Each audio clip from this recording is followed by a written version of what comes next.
برز حسین عمر برپرسی دیسکا روژاوا هروسا شارازاد پیوندین ناور حریم کردستان و فرانسه به مرا یک کسی گله بخیر بی دست بکرد خواستم بیش مثلا اف چند روزوی دروژی دا کو روزنامه و چاپمنیا فرانسه اندشو پینن چوا بحثا به سردانه دیکن. بله سری دا چاپمنیا فرانسه و ناوند لکولین اکو د شوپینن تکزیه گله کی انجی فوکس پرد بن سر مثلا موصله گرتنا موصله شر کوجبو کنترل کرنا موصل وریدانین هر واجی پیوندی گرینگیا پیوندی ادنا هریما کردستان و فرانسه دا و تایبت جی رولا هریما کردستان رولا هزن پیشمرگا دروبرونا داعش دا کودنگی یک توهی آلین فرانسیل سروی تکست کن کو ایرو هزا پیشمرگا روجاوای کردستان سنگر یعنی جی خطای که دروبرونا داعش هناك روشنبير وبرياردار فرنسا دبيجن نها كرد انكو هزين بيشمرگا بونا سور هدنا براما و داعش دا او سور هاكو مطرسيا داعش نتهنل سر اوروبا سر توهيا جهان ضعيف بكي يعني جيوه مطرسيا جيم بكي د سريدا بحثا هزا بيشمرگا وكهزكا جهاتی قریب و داعش تک ببه پر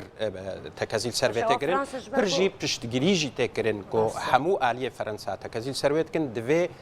هفکاریا بهتر بهزین پیشمرگه کردستان و هریما کردستان را بحث هفکارین سربازی دکن بو هریما کردستان مثلا اره اواج بو کو فرانسه تدی گل جرا بو قربانیش زانه راست بس نایو شرط نها سیاست ناف دولتی حمو برپرس ناف دولتی حمو ناوندن سیاست بریاردرین سیاست الدنیای حمو نها فوکس دبنا سر شر داعش نها بو اولویت شر داعش جبوتك برنا شر داعش جد في قناغ دا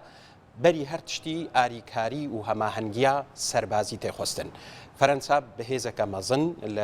لعراق و باشور کردستانیا توبخانه فرانسه یا دور آویج السر عردیا نها بحثاویه که تکو شورمند و سرباز و افسر فرانسی ایزه دورنا باشور کردستانه فوكس نها جرينجي أولويات الجمع حمو هزاي مجال سياسي أزامن تخوازي تشبه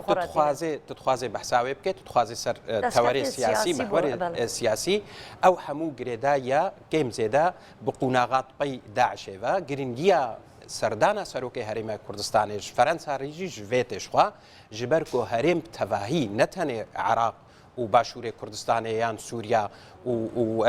روج آوای کردستان هریم حمول پیش گوهرتن مزنه بویرن مزن ویل هریم چه ببین پشتیشکاندنا داعش هریم دا رولا کردا کرد فاکتره کی سرکنه سروک هریم کردستان رولا که مزن دوی پیواجوی حموی داد بینه مروحك پروانه که فره آپیوندی آیا سروک هریم کردستان یا دیپلماسی ولاتن جهانی رهیا سروک هریم کردستان کرد بگشتی بشکنش چکرنا بویرین مزن پشتی تکدانا داعش جبرولوژی گرانجیه که سیاسی مزن یاوه سردانی هیت باوریام ده مجارن استراتیجی اگریدایس بروجا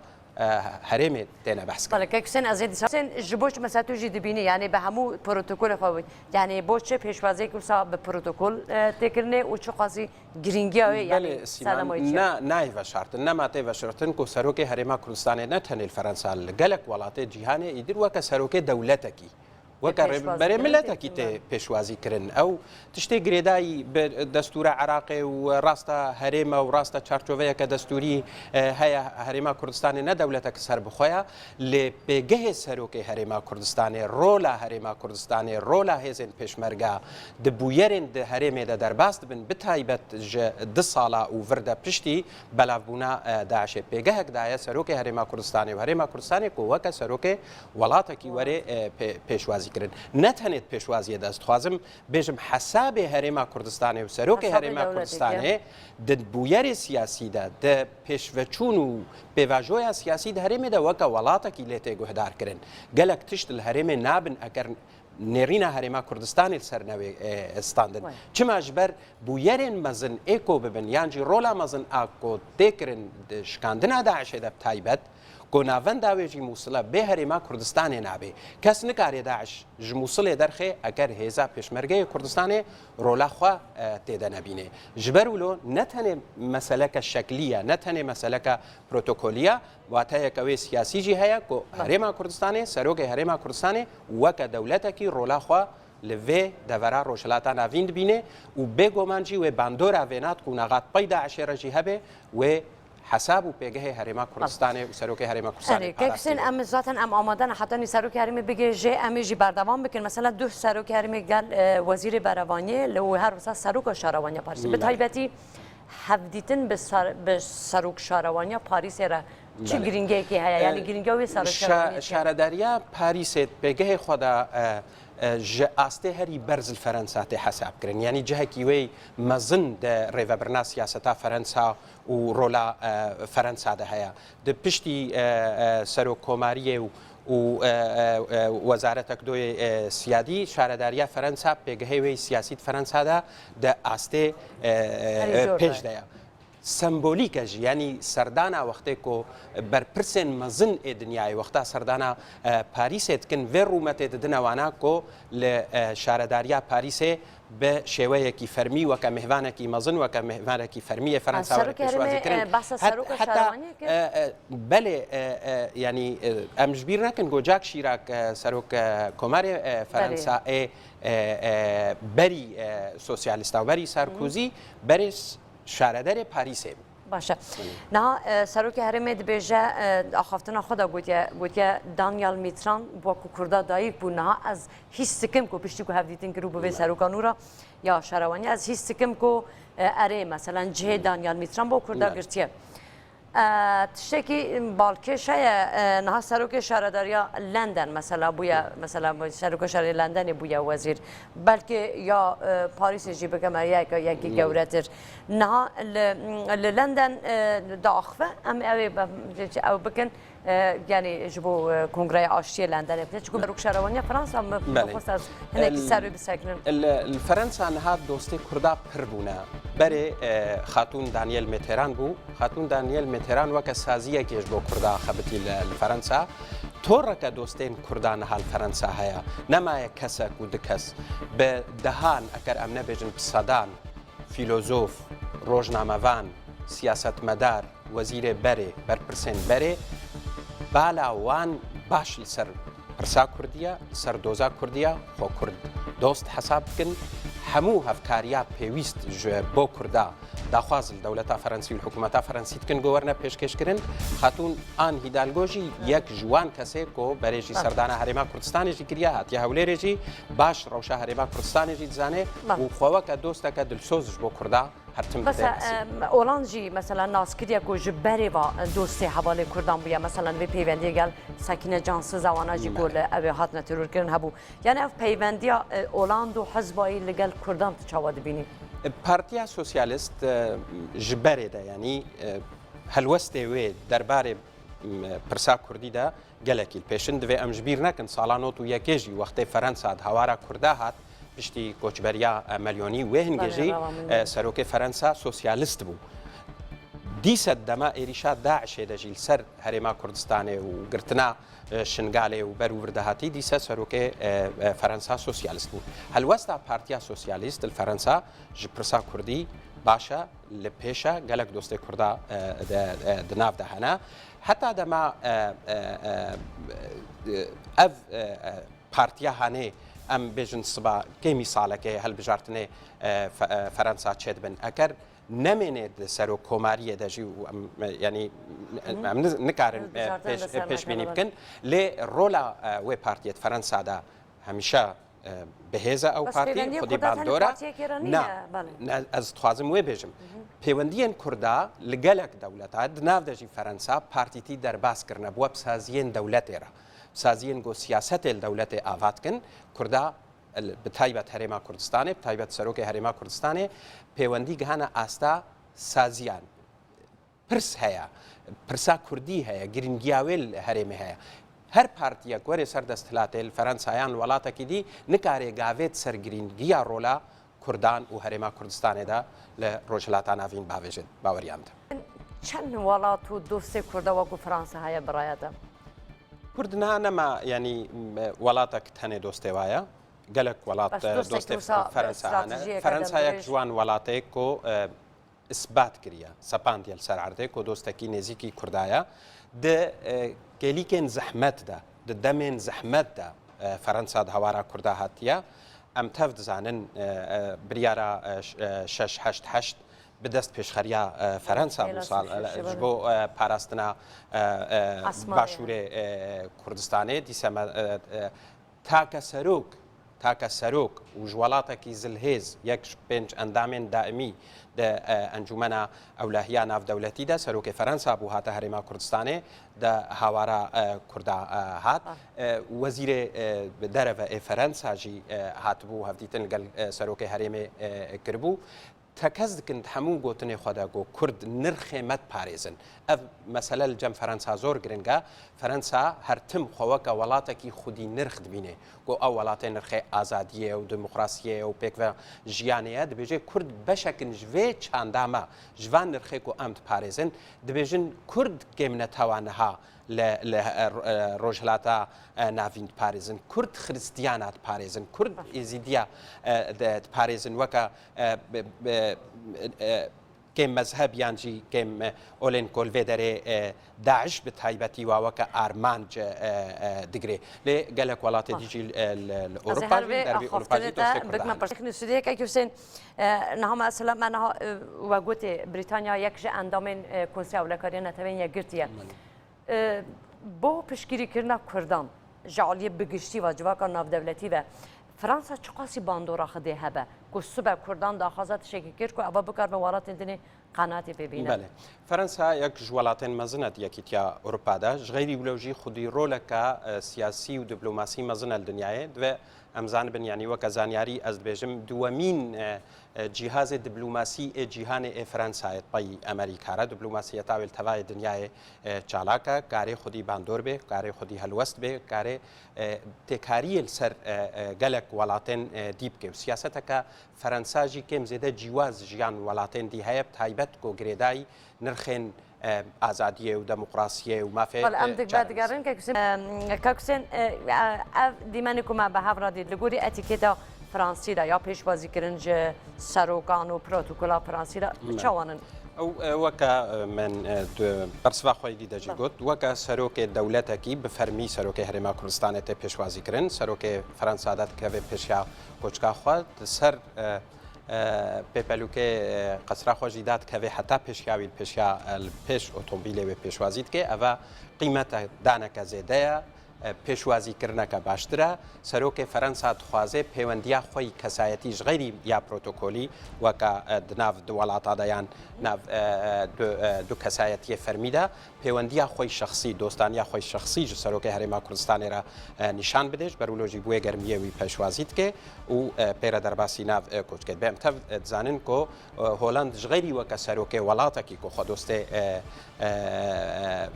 Kurda dibîne weke dostaniyeke kesayetî di nav berawî û serokê Herêma Kurdistanê de çêbûye têkiliyeke xweş di nav wan de çêbûye têkiliyeke yanî girêdaneke atifiya Holand bi Kurda re çêbûye. Baş Hüseyin te dît civînê da gelek kesên wisa pilebinin gelek jî tê de baştar bû yek ji wan Bernard Kouchner bû. Yani Bernard Kouchner ki ye ku çima li civînê da baştar dibe niha û peywendiyê gel Fransa olan براستی صورت وێنەژ مڤەنە دیارن ئەس نزانم کی جفینێدا سەرۆکارخان بوو وەزیرێ دەربارەکانیان بوو بێرنارد کۆشنێر ئەو بخوا کەسێکی ناو پارتیا سۆسیالیستە زمانێک کوسێن بۆ تێدانان بەڵێ ژمڤە دیار نابێ جبەر کامیرەت پێشکامدەیە شاشەژمە دیار نابێم خاون لێ بێرنارد کۆشنێر کەسێکی نێزیکی بریاردارێن فەرەنسایەت ناو پارتیا سۆسیالیستەیە وەکە نەتەنێ وەکە سیاستمەدارێکی بەرێ وەکە یەک کەسێ مژارên استراتejîk ê siyaseta Ferensa pê şêwir têkirin ne ew tenê gelek kesên rewşenbîr û fîlozofên Ferensî hene ku serokatiya Ferensa yan jî hikûmeta Ferensa gelek mijaran de bi taybet ê ku pêwendiya wan di demekê de bi wê pirsê re hatibê kirin de cihê şêwira wan e nêrîna wa tê guhdar kirin raya wa tê li ber çava tê girtin. برین ها او فردریک تیسو کنسول برای فرانسه تدیم رای گرت و جگوداری کرد. اوی گفت اره که فرانسه پیشوازیش رفراندوم کردستان دیگه فرانسه اگر هاتو یعنی لوین افچه ده تدی او همو هپیمانی کل دیجی کردن هم باشتر زانن کل سر حساب کردن چی بیه فرانسه دکاره هریما کردستان لوین افچه بپارزه وڵاتێک تەناخواان نکارێ هەرێمەکی گەل بپارێزێ کارێ باندۆرە خۆ کارێ تەسیرا خۆی دیبلۆماسی پەیوەندیên خوا کارێ کار بینێ کارێ هەفکار بێ باوەریامدا ئەv tevgera ku serokê Herêma Kurdistanê nehatke beşek jê ew jî em tev zanin pirsgirêkên herêmê ber û çareseriyê veçin. Tiştên nû hene, hevpeymaniyên nû hene, rêkeftinên nû hene. Behsanê rêkeftineke nêzik navbera Rûsya û Amerîka de derbarê Sûriya de tê kirin. Behsa rêkeftineke çarxolî navbera Rûsya, İran, Tirkiye û hikûmeta Sûriya de di rojên tê de tê kirin. Ev ne hemû metirsiyê jî têne ser Herêma Kurdistanê. Divê em pişta xwe bi timametî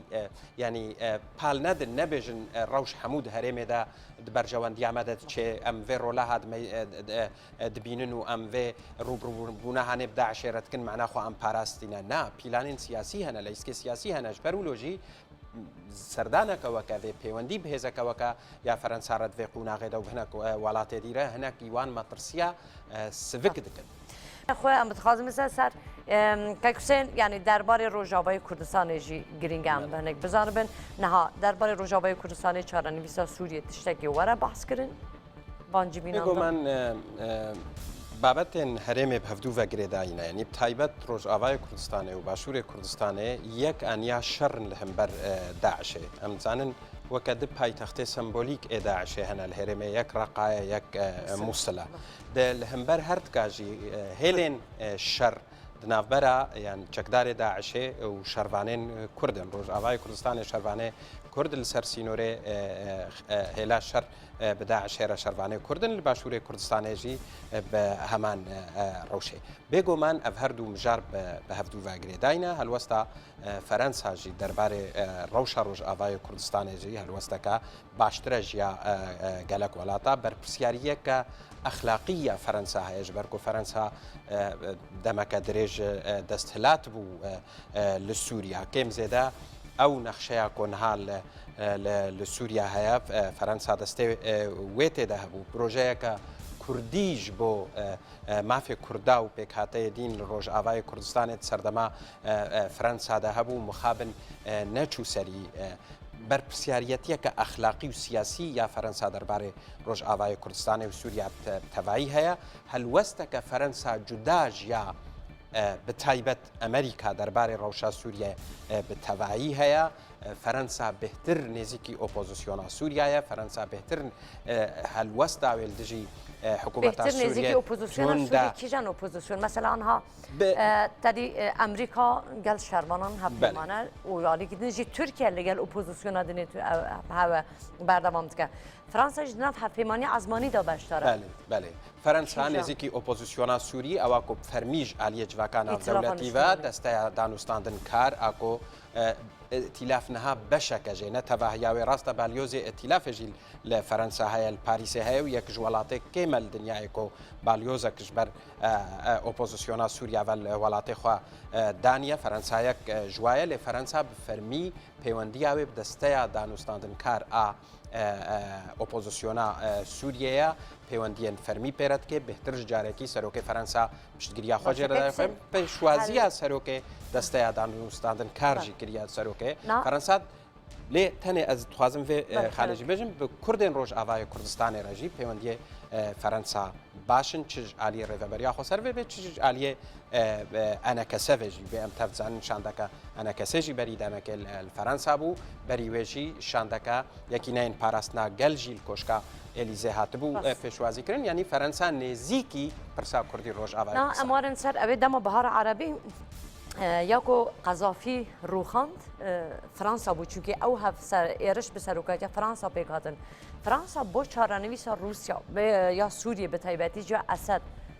رولکی وسائے بکار به جیبینات شک وسا پیل برای فرانسا هولدا دما سال 2013 هذا دما چکه کیماوی هات نبکار انین فرانسا یک جوان ولاته پر بدل گرمی هلوستاوی او بو کو ولاتن روجاوا انکو اوی کو نها دناف هف پیمانیه د جیدگرن ایریشه ببن سر حکومت سوریا سر حکومت اسد و سروک فرانسا اولاند به مخابنید گوتارک خدا گوت د گرک بو مال اسد بخستال مخابن امریکا پاش وقت کسین ام باشه که کسین نه ام دیمان ام زاتن شوپینن یعنی به تایبەتی نها کرد لە ڕۆژاوای کوردستانی به تایبەتی ئەم بژین یەپە گەواونەکو هەپەیمانن بە ئەمریکارا والیەکی دژی زەختن تورکی هەیە بۆ بابێ گۆژ بێ ئەمە گوتنەکەیە دەبێژین مەسەلا ئەمریکا حتممەنی کۆریدۆرێکی ji کوردان را بێلە لەوێ بۆ هیشتنە کۆریدۆرێکی دن ناوچەیە بابێ ئەوانادا بۆ کوردان ئافرین و کوبانی فرانسا دکارە ڕۆلێکێژی دیسا وسا بلەیزە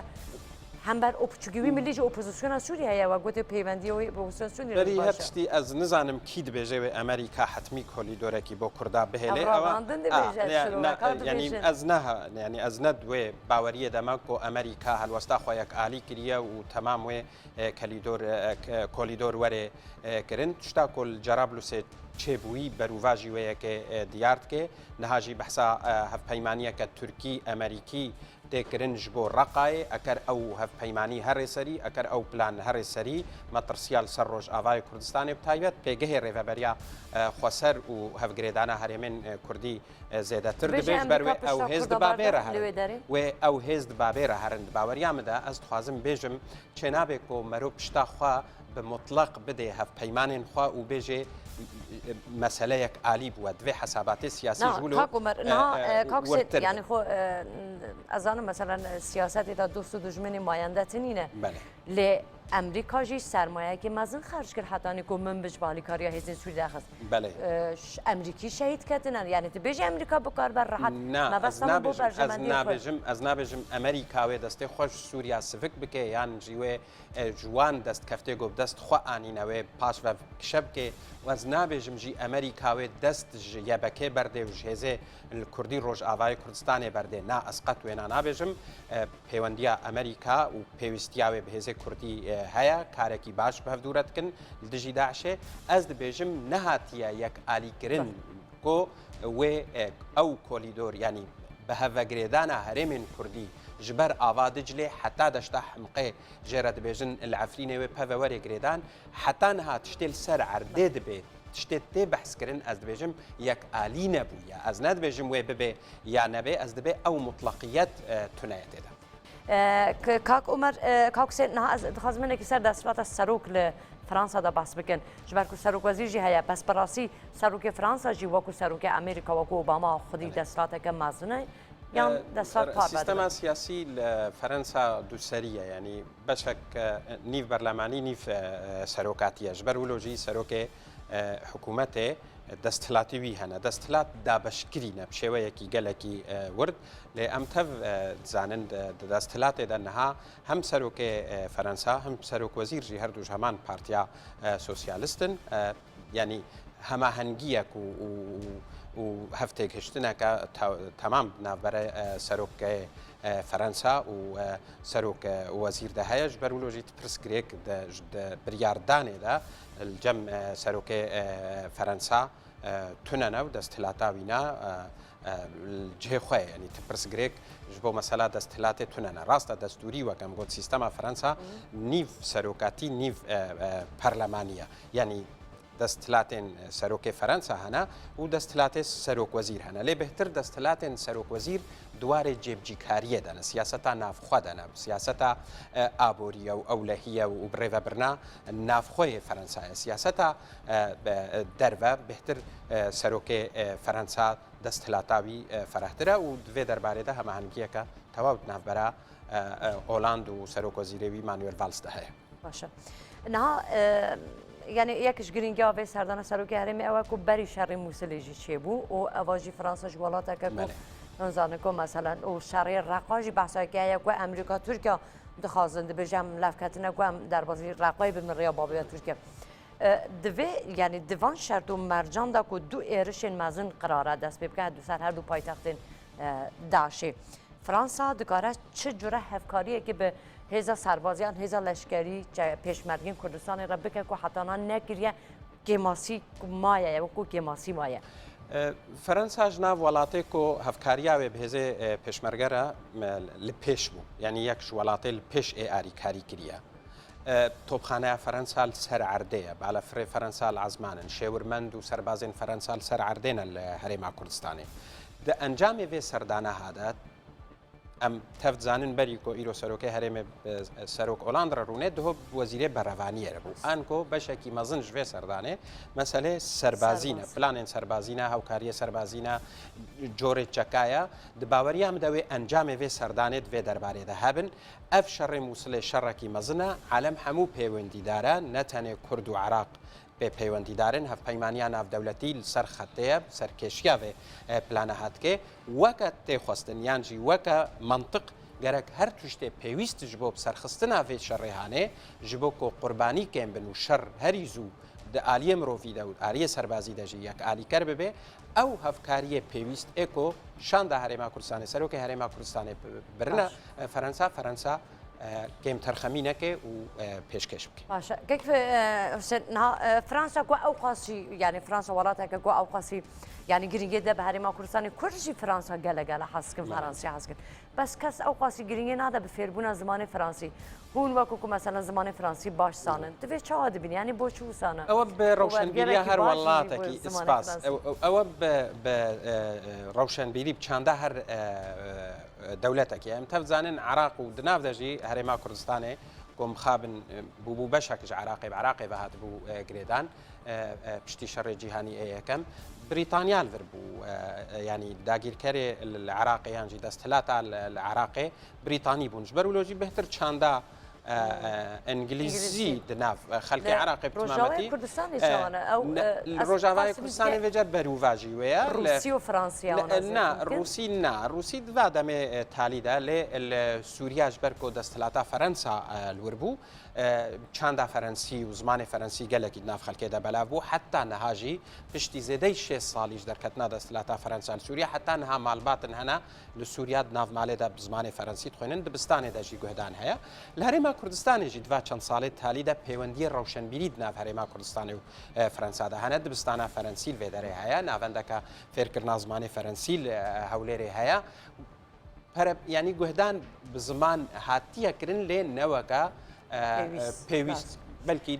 ئەنجامێ وان سەردانەی کۆتێ نەکردن بەشێکژی پەیوەندیە ڕەوشنبیری بن باشەکە حسێن ئەم دیسە بشرا گەلێکی جارە مەسەلەن پروتۆکۆلی پێشوازیکردنە بە سەیارە ڕێنۆی پێشوازی دکن مەسەلەن لە یعنی سەیارە نیشتمانیە فەرەنسا ji ber vê wisa pêşwazî lê dikirin bes li Kurdistanê dem gelekî xwe rênû nabînin li Başûrê Kurdistanê de. ئەوە پەیوەندیە ئابۆرینە ئەوە یعنی دوزانێ پەیوەندیە وڵاتە بەهەفتوورە بەش ببەشن پەیوەندیە سیاسی هەنە پەیوەندیە ئابۆری هەنە پەیوەندیە سەربازی هەنە پەیوەندیە ڕەوشنبیری هەنە ئەوە گرێدایە بە پەیوەندی و بازرگانی ئەم دکارم بێژن گۆری کۆ زمانی فرانسی پێش نەکەتیە لە هەرێمێ ئورسا ئەو ڕێنۆ نەهاتیە کەواتە پەیوەندیên باش هەرێما کوردستانی گەل فەرەنسا پێ سیاسی نەزێدەت یعنی ئابۆری و کەلتوری نیە بەڵێ ئەو پەیوەندی جهێ خۆ دەمەکە درێژ سەرە دەرباس نەبووە وەکە دو وڵات وەکە دەولەت بفەرمی بەهەفتوورە پەیوەندیا بکەن و ینی گرێبەستێ بازرگانی و گرێبەستێ شەریکات و کۆمپانیا بەهەفتوورە گرێدن ئەو حەوجەی دەمەکەیە حەوجەی وەختەکەیە و ئەوێ بهتر ڕیاخۆڤەکێ بهتر بەرە فەرە ببێ وەختێ ئەکەر هات و ڕێفەراندۆم بوو و کوردستان بوو دەولەتەکە بەرهەمە فرانسا بەرهەمی فەرەنسی وەکە ڕێن و لە ڕۆژاوای کوردستانی چاوانە ینی کوبەری مستەمرە فەرەنسا هەیە چاندا فەرەنسی شێوەیەکی گشتی لە سووریا هەیە پەیوەندی هەبوون حتا دە سەردەمی حکووماتێن سووری ئەیەک پە یەکژی پەیوەندی نابەرە جگەی ینی ژبلی هەنێک قوناغێ دیرۆکی تایبەت کۆ هەنێک بوویەرێ مەزن تێدە چێبوون وەکە شەڕێ لەبنانێک و سووریا دناف دەبوو وەکە دەما کوشتنا ڕەفیق حەریری سەرۆک وەزیرێ بەرێ تورکیا گۆ پەیوەندی ناف سووریا و فەرەنسا دەتێک چوون لێ هەردەم پەیوەندیە جیواز دنابەرە سووریا و فەرەنسادا هەبوون ئەو چاندا فەرەنسی دناو جڤاکە سووریدا هەبوو دبستانێن سووریا ji qûnaxê seretayî ve di nav çend salê çûyî de zimanê Ferensî dihata fêmirkirin. Sûriya welatekî dihat nêzik bû got bibe kandîdê rêxistina frankofonî an ku ew welatên Ferensî axêv. Lê vê şerê talî vê krîza Sûriyaya talî ew pêvajo hemû rawestand. Lê چاند و پیشەسازی یعنی برایەتە باشە و زمانی فرانسی لە زمانی ئینگلیزی لەوێ دەری وەرە بەکارگرتنی لە باشووری کوردستانی مەسەلەن چ چونکە مەسەلەن گەلە کەس من تەنێ لە ئەفریقا بێتێ ئاخافتری بە زمانی فرانسی یعنی بله من از بێگومان از کێف خۆش بم ئەگەر زمانی فەرەنسی لە هەرێما کوردستانی جهەکی تایبەت هەبێ و بەرفەرەه ببێ و گوهدان پێ بدێ و پەیوەندیان ڕەوشنبیری زۆر باندۆراوانال پەیوەندیان سیاسی و جڤاکی هەنا پەیوەندیان ڕەوشنبیری یعنی چاند بخوا دەریل پێشیا گەلێک تشتات ناو جڤاکێ دەدڤەکێ بێگۆمان ئەگەر زمانی فەرەنسی و چەندە فەرەنسی گوهدانەکە مەستر و بەرفەرەهتر ببێت لە باشووری کوردستانی وێ باندۆرەکە وێنال سەر پەیوەندیان بازرگانی و سیاسی باشە ئەمانە سەر سیاسەتی دیسا ئەنها پەیوەندی فرانسا وەڵان لەگەڵ پەیادەی چاوانە و ئۆفیسین پەیادەی کانتۆنان لە فرانسا هەیە یان نابڕایەتە یعنی باوەریامدا حتا نەهات تو وڵاتە شێوەیەکی شکەرە وەکە پەیوەندی فەرمید ناقەبێنا دەولەت و پەیەدەدا یعنی ئەو تونەیە ینی بشێوەیە بەرچاو نونەراتی گەلک وڵاتە بشێوەیەکی تێنەکردن نەب حەوجەی ئمزەکردنا پرۆتۆکۆلا و هەفناسینا وەکە دوعالی حتا کۆت نونەرتیەکە یان ئۆفیسەکە دەڤەرەکەی گەلک پارتی هەنا هەبوونا وان نایە قبولکردن لێ ئۆفیسەکەوانە لوی وڵاتی هەیە ڕاستە ئەس ناخوازم پێگەهێ ڕێڤەبەریا خۆسەر ڕۆژ ئاوای کوردستانی بچوچک بکەم ئەس ئاگەهداریە دەدەم ئەس یعنی وەکە تەحزیرە ئەمە ئەمریکاوەکە نموزەج ببن کۆهێزە سەرەکە یا پشتگیریە یەبەکێ ڕۆژ ئاوای کوردستانێت کێ کەسێن ئەمریکیل کێلەک شەڕوانێن کورد یەبەکێ شەڕکردن لێ